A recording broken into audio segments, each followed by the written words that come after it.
Marked by more than 113 days. Yo, the number, 113 days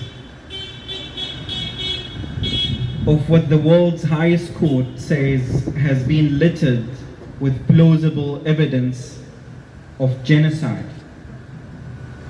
An average of 232 people had been killed every single day. 232 people since the 7th of October. 15 years of siege. 75 years of ongoing occupation. These unimaginable circumstances have claimed the lives of 16 of my family members. The silence that followed is about more than absence of their voices.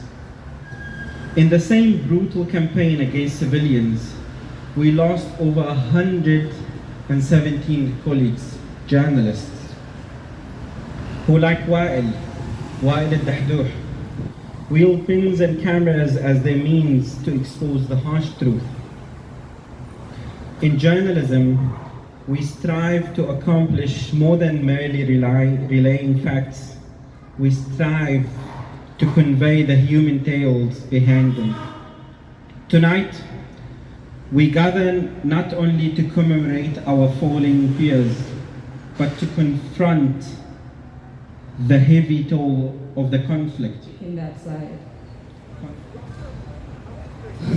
We are 113 days into this genocide. More than 100 of our colleagues are dead, killed by the occupation, only because they wanted to tell the truth. Our jobs, basically.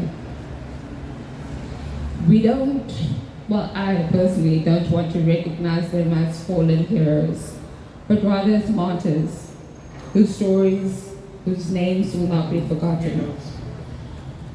When asked what has been the hardest moment for him in this war, Al Jazeera Bureau Chief Wael al-Dawda said the hardest moments are always when a journalist becomes the news instead of broadcasting for the news. And instead of getting the image, he becomes the image and the news headlines. This is related to the most painful feelings a person can ever have, the pain of loss, in addition to being a journalist. This interview was done in the middle of December, after Wael had lost several of his family members.